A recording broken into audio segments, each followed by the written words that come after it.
In my experience, as I said, 28 millimeter noisy and hard to control, inferior to 28 millimeter. From 28 to 35 millimeter, it is the art of the layering. If we want to consider the layering, is useful this range of focal length.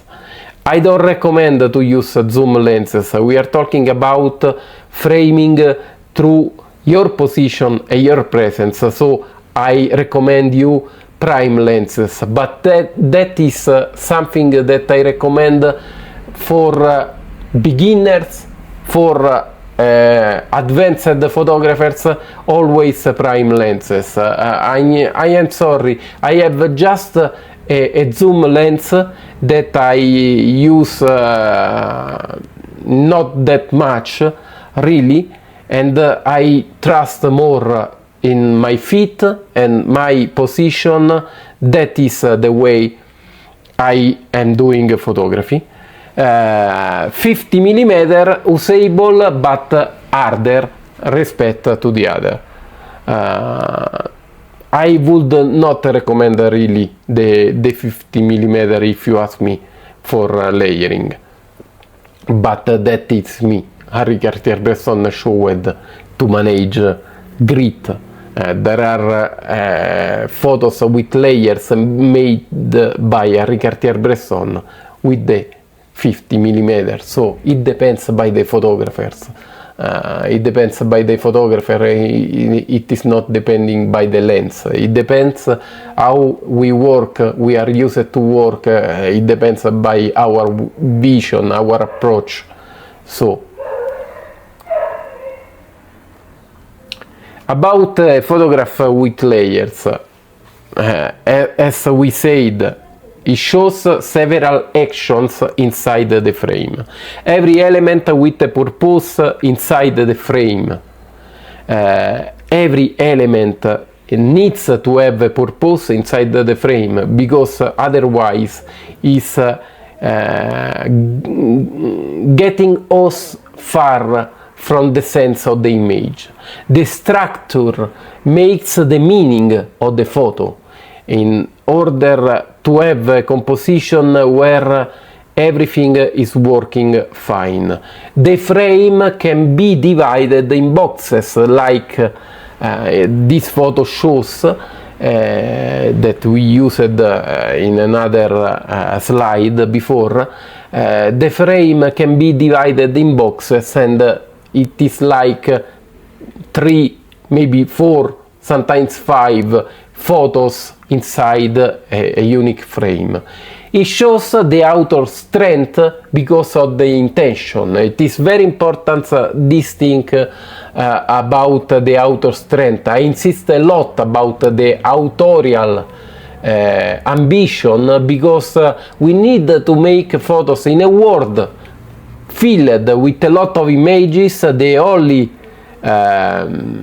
way to go is to be an author in order that people can recognize your trademark, your vision, your aesthetic, your way to tell, but also what you are telling respect to another photographer. So to be an author is a main thing that is very important for our photography. No rules, just what is happening in front of us matters. Passions, as I said, it is important. The presence, our presence, the position respect to the scene, our mindset in that moment, that is very important because it contributes to the result of the image. The movement, our movement in respect to the scene. So also not staying just there, but also movement, the movement respect to the scene, but also the movement of the subjects in front of us. The intention, our intent. The intent is very important for a photographer, and especially for a documentary street photographer. It's very important the intention of what we want to tell through the photo. Real world, that is very important. Real world also in the sense that we are showing the real world without making something that is fake, that is that is very important to stay in the real world and to accept what means to stay in the real world with the camera in our hands, and the responsibility that we have as witnesses with the camera. And the direct experience is fundamental. I talk about gonzography.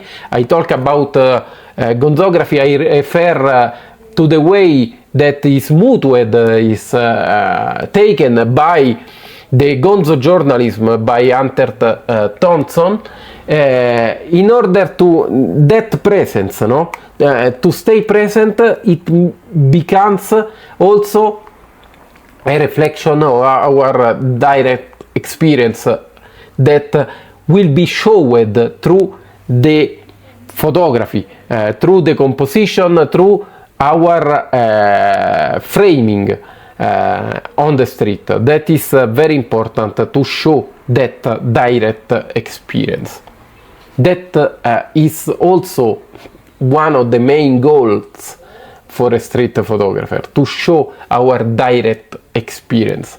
It is not about an egoistic behavior, but is something to show what is happening in front of me as an author. To start with layering, as I said, we can choose a background, and we know that the entire frame depends on that. So be patient and wait the elements coming inside the frame. By choosing the background, we need to be patient and wait that everything collides inside the frame.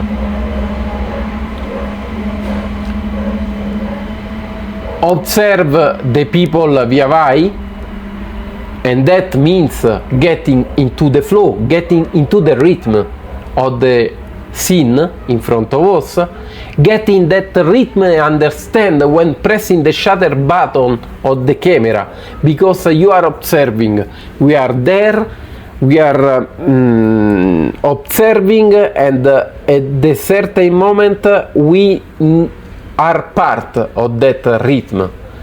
We are metabolizing that rhythm, and we make the photo because we, by metabolizing that rhythm, we make the photo at the rhythm of the scene, and that means that we make the photo in the right moment.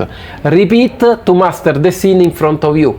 So several photos of the scene in order to have a better photo, maybe, or sometimes it can be that you have a series.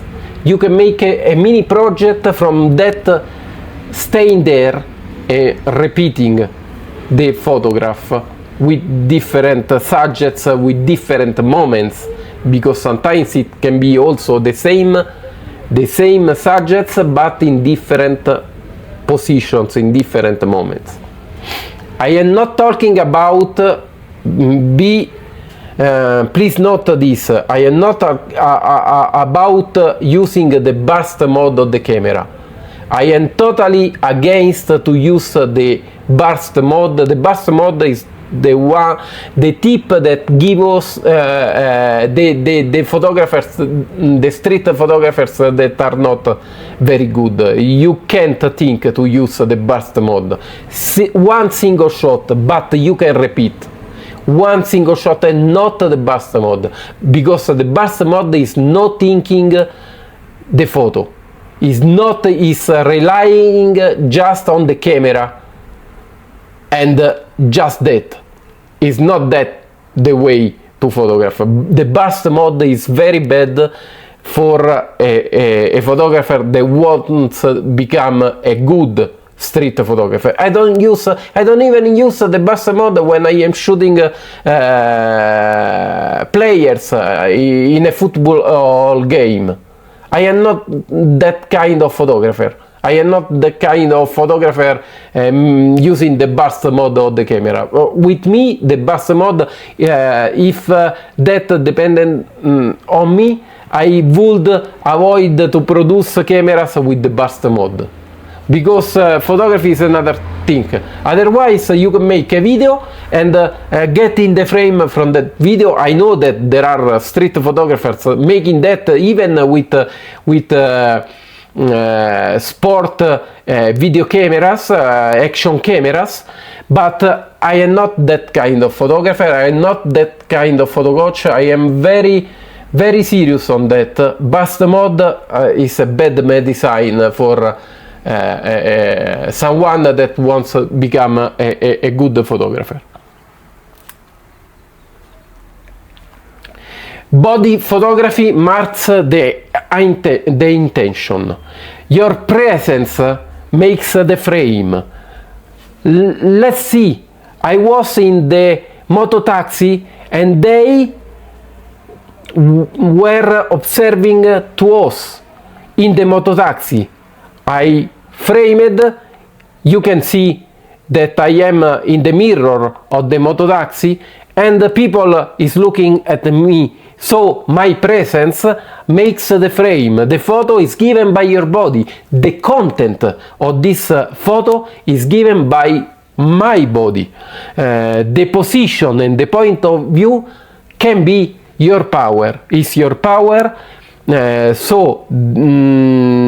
is very important this sense of presence and the presence of my body inside a scene.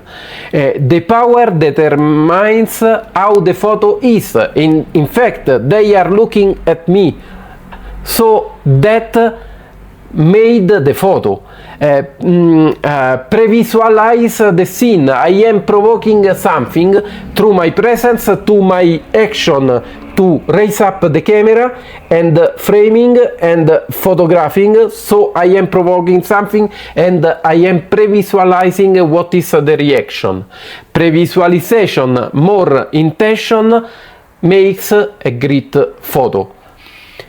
Embrace the luck. Luck is given by being there, because many times people that are not familiar with street photography think that luck is because of luck. No, the luck is because I was there. To be there is bringing us luck. And get close, but not just get close because it is the golden rule of street photographer. No, get close to the scene, but with the intention. Get close with your body, with your presence. That is very important.